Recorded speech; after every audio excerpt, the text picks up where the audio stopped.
ఉపాధ్యాయుని గురించి ఒక కవిత చెప్తున్నా. క్లాసులో ప్రవేశిస్తున్న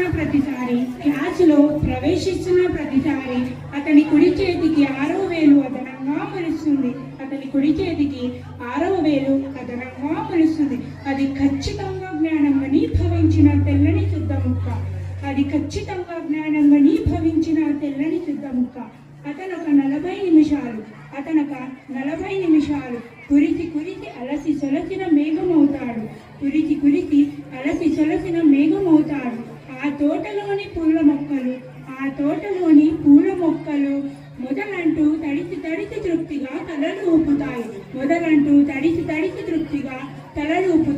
ఓ నా దేశమా, ఒకసారి మచ్చుకు ఆచార్యుని ఎద మీద వెన్నె ముద్ద పెట్టి చూడు.